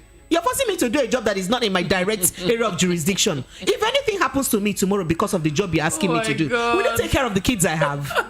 Nothing will happen to you, Precious. I'm not even an investigative journalist. Precious is not an investigative journalist. I'm not an investigative journalist. I'm a broadcast journalist. A radio presenter, I be, Oga. I can hear you, sir. Precious. Sir, I can hear you, sir. People like us, we have made up our mind, though. We have made up our mind because there's something I wanted to tell you. My dad told me when he was alive. Oh yeah, let's hear what your daddy said. I'm not glad to tell you that, and I will translate it in English. Please go ahead. My dad, what I'm saying. When you know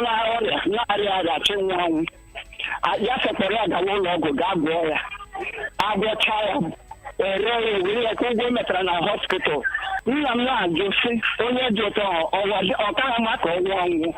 That is to say, somebody is in a sick bed, to death or want to die, and he said, take me to the hospital. And after they taking you to the hospital and the doctor tell you, he say, okay, send me, use the money to take care of the medication. But that says it's of useless. Most of us have made up our mind, though. I'm telling you, Nigerians are joking. All right, so would you wrap up so that I can take another call? I've let you talk for almost 6 minutes now. Listen, these people are joking. I'm telling you honestly. They will see. They will say what they will not like. I'm telling you. Okay. God do not agree for it to be too bad for us. Thank you so much for calling in. Thank you so much. Juliet, he said I should not come and save myself in this matter like this. like this. They want to turn me to an investigative journalist. Every time you jump into defending yourself, I marvel at the what is it called now? Composure. Is it the enthusiasm that she uses to defend herself? Okay, so what would you rather have me do? I am a broadcast journalist. I'm not an investigative journalist. What would you rather have me do? But I like the fact that you're able to educate him so that he knows that You don't understand that every journalist, everyone should not be on the streets. Everyone should not be investigating. And then for the fact that you're bringing in most countries, investigative journalists are actually, at very flashpoints. In fact, they are always almost living in secret. Yeah. On the run. David Hunde. Because they always hurt people with their investigations, so they're always on the run. I should leave my children and pack my load and come to your village to stay. It's not something that I'm willing to do today and tomorrow. So next time he's not going to make such mistakes. All right, Lagos 0700 903 903 903. Andy says, Abi Kalabu says, Auntie Precious, you don't want to choose not to read my message. We are no. Where did I see your message? You say, after you didn't pick my calls, Andy, I'm not annoyed by you, but I'm hurting. Oh, I don't want to hurt you. Please forgive me. Please call. I'll pick your call. Just know that we don't even know the numbers that are calling. So it's not possible that we pick calls. We just randomly pick, right? Yeah. Calls. Hello, good evening to you. Hello, good evening. Yes, good evening. What's your name? Where are you calling from? My name is Gabriel. I'm calling from Benue State. Wow. Okay, you're watching from YouTube. Yes, exactly. I would have just said the city of yams because I love yams a lot. You're welcome. The food basket of the nation. You're welcome. All right, just send me your address. I'll send you yams. Oga, this is on national radio. Don't come and promise what you cannot do. Send it. I'm in Golden Tulip Hotel along Airport Road. You know, my name is Gabriel. And I am NJ Game. NJ Game. That makes sense. NJ Game, as long as you don't do to me some kind of things. We are in fourth floor of Golden Tulip Hotel along Airport Road, Lagos State, Nigeria. I'll be expecting a truckload of yam. We're asking for too much. What's the truckload? I'll do that. He said no problem. Is it your own problem? Truckload is a whole lot. Are you serious? Are you going to buy the truckload? Do you want to start a yam business? There's no problem. Are you for real? Do you know if I want to open a yam shop? Uncle, before I say NJ Gabriel now, I'll be Uncle Gabriel. Lawyer, go ahead. Gist us, please. Okay, let's know. Even though we are laughing, but it's like what Fela said something like I think he said something like laughing. Suffering and smiling. Suffering and smiling. Thank you. I don't know how to put it. See, Nigeria to me now, I don't know how to qualify Nigeria. Honestly, it's like hair fire. Because why I say it's not our portion. Why I say Nigeria is like hair is because our leaders are not sincere. Our leaders are not sincere. The last caller just said what I wanted to say just now. He said he talked a lot about this government. Why is government protecting terrorists? No, let us ask this question. Let the whole Nigerian, Yoruba, Hausa, Igbo, even we, Middle Belt, let us all rise and ask this simple question. Why is government Buhari, why is government led by APC protecting the terrorists? And even those who do not carry guns, we never see them with catapult before. Somebody like Nnamdi Kanu, he never carry catapult. He only carry microphone and tell you that these people are coming. They are going to kill us. He exposed them.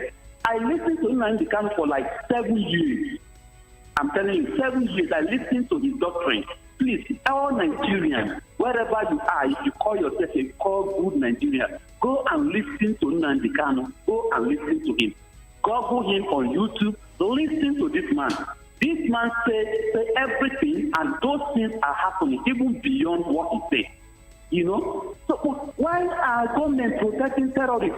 Can you quickly go straight to your point, sir? So that we don't, incite people. What I'm trying to say is government of Nigeria is the cause of all this trouble. They know how to arrest these people. They know where they are. They are the ones sponsoring them. That is just my own. I mean, you've come again. Sponsoring. Now, if I say evidence now, they will say I'm always asking for evidence. Based on what they are doing, we all know. Even if you tell yourself, see, you don't go to school before you learn. Wisdom, akanoche, come from heaven. Wisdom comes from heaven. And when you see a criminal, you know that it's a criminal. Anyway. Thank you. I appreciate you. Thank you so much. We'll have a few WhatsApp. Kolawole from Ejibo. Thank you for defending me, Kolawole. Kolawole said, I'll read this one with my own very mouth. He said, good evening, Precious. Please don't allow them to implicate you. He says, because all the allowance you're giving people to talk in your station. Some stations will not even allow them to keep it up. That's why we are the voice of the people. Yes, that's what we stand for. Kolawole, thank you for understanding my predicament. Now you have a voice. Yes. Hello, good evening to you. Hello, good evening. Yes, sir. Good evening to you. What's your name? Where are you calling from? Precious. Sir?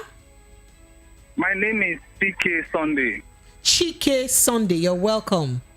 And I'm calling you from Apu Junction. Apu Junction. Apu Junction. In Abuja. Ago? No. Oh, Ago. Oh, sorry. Down. First stack. All right. You're welcome, Mr. Chike Sunday. I want to appreciate you for your job well done. Oh, wow. Thank you. Is it a well done job? I also want to appreciate your guests. Thank you. Thank you. I want to appreciate all your callers. Thank you. Most of all, I want to appreciate the listeners. Thank you.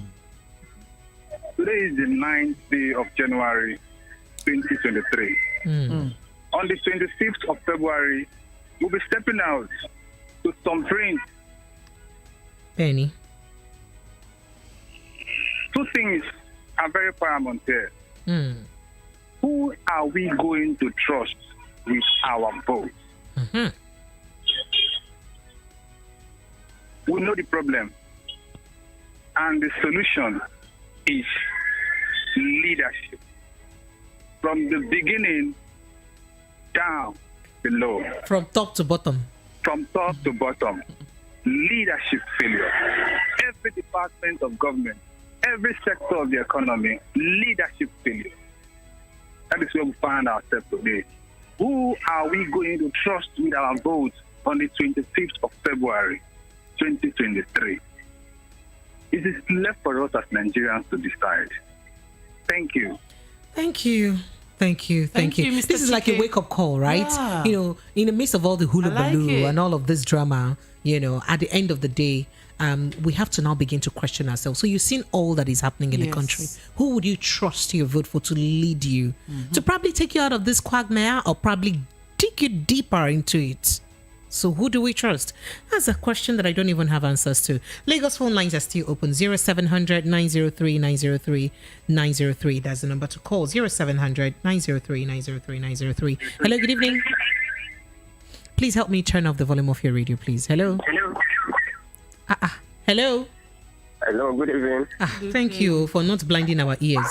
Yeah, this is Onyema. Onyema, you're welcome. Yes, I'm calling from Lagos. All right, you're welcome, Onyema. Go ahead, let's hear you. Thank you. We are talking about the security issue of Nigeria. Oh. And I'm looking up to the Nigeria system. Is too much that everybody has to be a security by himself. When Chigogo gas was happened on Chigogo kidnapping, everybody was putting investigations on how to recover these children. And meanwhile, we are looking up to how to handle Nigeria's situation. Today, if Nigeria want to fight security challenges, they should start from Dangote and all the motors that have those lorries and all the associates of those motors. There are a lot of interventions that Nigerians need to fight security. Because the motors I have made my take after my dream. I had a dream that of that motor being offloading all this and exporting both, including all the things that we cannot examine. And I went in a paper junction one certain time. I started investigation of what is going on that motor. And I found out that no checkpoint nobody can stop that motor on the way, even in borders, in all the borders in Africa. Why? So what are we talking about in insecurity in Nigeria? Because if the right people are, even you can even manage to use your system, because people are doing a nice work. Every day I'm watching, I'm listening to your program, and I want you people to use intervention. Come to one certain time to hijack that motor on the border and check whatever you people are going to see in that border. Have you finally seen the car in reality, or it's just in the dream? Yeah. Have you finally seen the car in reality, or it's still in your dream? I see it in my dream. Okay. And I went to the newspaper of Junction. I start questioning, say, what is about this motor? And when I confirmed, I see somebody who was who used to go all these police to go for the and they tell me say Ogameka no talk. One thing I'm saying is the right thing, because when they talk, I said this is what is happening in Nigeria. They told me say yes, that they will just re-echo, say it's Ogamoto, nobody should touch it. I say wow. I come back on my own senses. I say Nigerians are corrupt. Even everybody in that system, including the police officers, they cannot stand and defend this because nobody can talk. Yes. When you talk, so we really have to investigate the content of that motor, that particular vehicle. Please, that is why I'm calling. I agree with you. I agree with you. I agree with you. Nigerians should get up and insecurity. Okay, It's okay, my brother, so that we'll be able to take more calls. Thank you so very much for opening our eyes. Sorry, just let me say it. Okay. Now, the arms was discovered then in Seaport. Up to then, nobody know how those things work. They've been discovering different kind of arms from time to time now, and we still don't. So how many of Nigerians have given the report of all those things up to today? Chai. Thank you. We don't have any investigation. Now they are entering into those motors because everywhere in Africa is moving freely. And nobody can check them. Nobody can check the motor because they will tell us it's Ogamoto. Please, when Nigeria, we should wake up on security emphasis. Thank you. And make sure that Nigeria will be good. Thank you. Glory to everybody that it is listening. Because when I had that dream, I investigated. I ordered the dreams that I had in the area boys and all the rest. All of them come to fulfill. So what I'm trying to say is that you people should get up and make sure that Nigeria will be fixed up in 2023. And this 2023, it will be well to every Nigerian and every citizen of this country. Amen. No matter whatever that will happen, instead, this sky will be, the floor will open and bury all of them. It will not be the bad people. The only bad persons. So thank you. Yes, thank you so much. Anybody that step into bad, this floor will break, will come up again, and they will fall inside. And leave the good ones like us. Because thank you so much. That is what I'm saying. Nigeria, they are making Nigeria to be the next Sodom and Gomorrah. God forbid. It's not our portion. Which is a city where God is destroyed every city. It's okay. Thank you so much. I totally understand you. I do appreciate you. I had to let you go so that others can call in. Thank you very, very much for opening our eyes to all of these. All right, Lagos phone lines are still open. 0700 903 903 903. Kalabu says, finally you read my message. I am indeed overwhelmed with joy. I am first time. This is my first time texting on any radio TV. Thank you. That is the power I have now. Congratulations. Thank you so much. Biafra Superstars Media. Mr. Talk, waiting happen. Why are you laughing like this? What's this laugh emoji? Mr. Biafra Talk, just leave that matter. All right, Lagos phone lines are still open. 0700 903 903. Let's get to take your calls before we let Ambassador Roy wrap up. Hello, good evening. Hello, good evening. Yes, good evening to you. What's your name? Where are you calling from? My name is Emmanuel. Calling from Boko. Your name is what? My name is Emmanuel. Calling from Emmanuel, are you in the bedroom? Please help us move to the parlor small and increase your voice. Okay, it's the condition of Nigeria that made my voice to.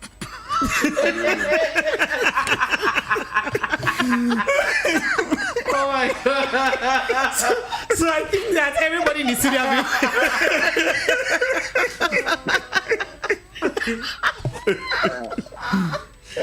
so all of you have been waiting to laugh since, Emmanuel, thank you for giving us region. Sorry about that condition. All right, Emmanuel, go ahead, please. Now let's hear you. Bishop, you have only one solution to this. What's the solution? What's the solution?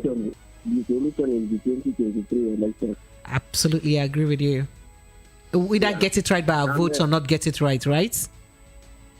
Yes. Bishop, and I have some complaints here. Complain?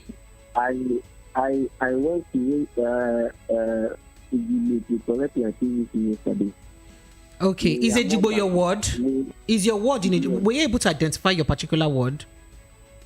I called the chairman that left his number on your team.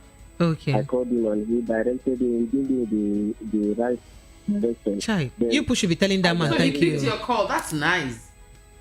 Listen, Precious. Okay, sir. As I went there by 10 a.m., there are many people that were there before me. Did you believe that these INEC people shouldn't be able to give 100 people their PVC? 100 people.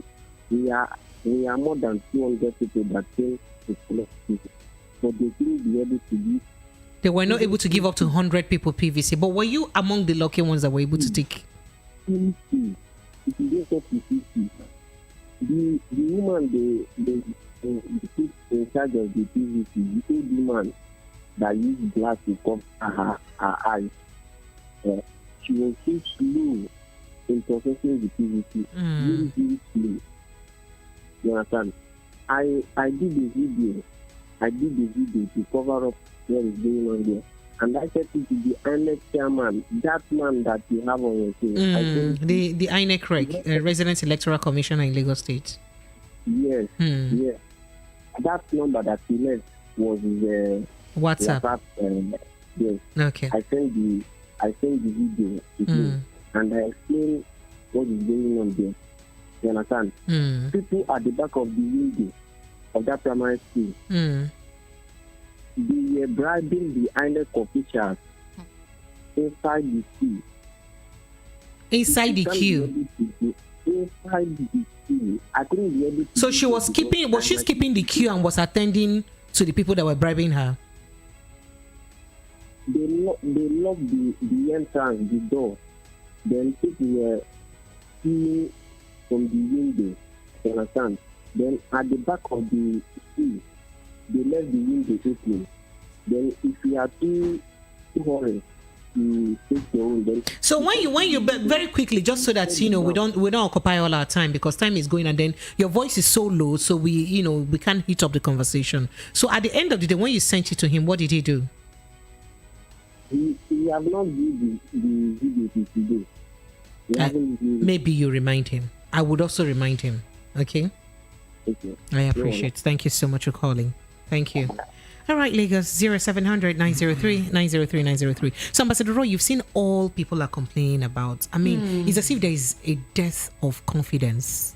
There is nowhere. People don't have confidence in the system anymore. How did it get so bad?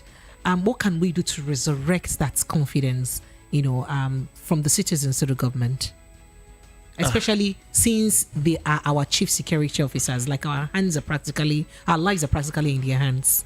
Well, one of the things I've told government is this: we have more than 6 federal and state universities that run security courses for 5 years, for 4 years.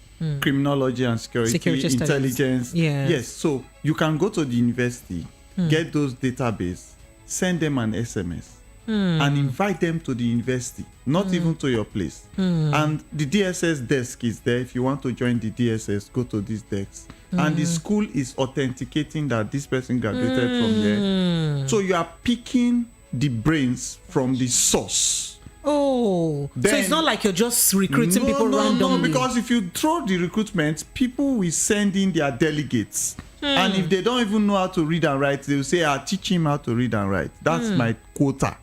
But if you need professionals to put the round peg in the round holes, go to these universities, get those students that are interested to join the military, the police, and bring up the honorarium, the emoluments, all the comforts, all the medicals. Bring it up to accommodate immediate needs. Don't be exorbitant. Then you will now see that you are changing the narratives. Then when people are in training, I used to say it, the MBA need to go to the police college before they graduate, at that graduating point, and talk to them and begin to tell them about culpability, begin to tell them about compromise and what the law looks at it as. Then you can empower them with some lines to call if a boss is also making them to do that. Then you need to look at our procurement style, our procurement system. Federal government wants to get something. They call a vendor. The vendor calls another vendor, and all of them are giving a markup to one other person, and you are not getting it from the right source. then we need to look at our associations. We have the Association of Licensed Private Security Practitioners in Nigeria, with thousands of companies registered for private guard services. They are regulated by the Civil Defense, and they are covered also by the Ministry of Interior. These are people that you can streamline into some of these responsibilities, like all this intelligence gathering and protection of facilities, and reduce just a minute. Protection of facilities without guns, because the last I remember, those private securities don't carry arms. Yes, they don't carry arms. Okay. So we have even been pushing that the government should review, because you have hunters and farmers and all these people carrying arms. So we have written numerous, had meetings, come up with gazettes and all those for government to review categories of private security companies to carry out sectional security services with arms. Now, if you call for retired DSS personnel, police personnel, you can get a catchment of young persons that can work with the private security company. National Security Advisory Office can give them their own license to carry arms, while the security agencies, Ministry of Interior, can give you the approval to run armed services. So if you mess up, they seize your license. So you know that you have something at stake. So you keep up the policy and the priorities. So we need to look at all of that. We need to look at the retirees, because everybody, like you are in the radio now, you see that an exit journalist is maybe doing something with a governor or government. You want to keep the ethics, like you were saying now. So we need to look at all of those things and look at the judiciary. What powers does the judiciary have to interrogate government actions? Are they just puppets in the hands of the government? So not to take your time, we need to look at our institutions. Our institutions must function according to the Constitution. All right, Ms. Ambassador Roy, you have spoken all, but there is no time again. If you were to even enlighten us in 30 seconds how the current recruitment process is done into either of the military, how would you explain that? Well, vis-a-vis the suggestion you're making, which I find very beautiful, by the way. I think we are not getting it right, okay? Because there's also corruption in our recruitment processes. There was someone that came out to say he sold his land for his son to get into the police. Now, if that guy gets into the police, will he not buy the land back for the dad? So we need to work on professionalism for our recruitment process. A lot of people qualified should be allowed to take those spaces and deliver priority responsibilities in any agency they find themselves. Thank you so much, Ambassador Roy Ohidieve. I see tried small now. I tried that small. Thank you so much, Ambassador Roy. Ambassador Roy runs the private security outfit, by the way, just so you know, and he's also a retired veteran. He's been amazing on the show. Time won't let us again because we're let me just say that he's come up with lofty ideas, and I hope and I believe that the Nigerian factor does not come in the way, so that everything can work according to plan. We want a safe Nigeria. We want everything to work out fine. And please don't forget your PVCs. Let's vote right this time, and get the right leaders so that we'll have a safe Nigeria. Absolutely. My name is Precious Enyi. You can catch me up on social media. On Instagram, I am at Precious ENYI Official. Enyi, that's the name, and it means your friend. So at Precious Enyi Official on Instagram. Twitter is Precious_Enyi. We've been produced by Promise on Instagram. She's at Zinifab, right? And then to Jules, baby. At Dazzle Obata. You wanted to say Jules, baby. You kind of confused me. Okay. She's at Dazzle Obata and she's Juliet Obata. Thank you, Ambassador. Ambassador, Roy, do you do social media? Because some people will want to follow you like a village. I'm on Instagram. I'm on LinkedIn. I'm on Facebook. I'm on Twitter. I'm on all of these social media. So they will see Ambassador Roy. Yes. All just right. use Ambassador All right, Roy. thank you so much. Our time is fast spent. To have an amazing evening. Remember, we'll do this 6:30 p.m. through 9 o'clock to 9 o'clock Monday to Friday. See you tomorrow, Lagos.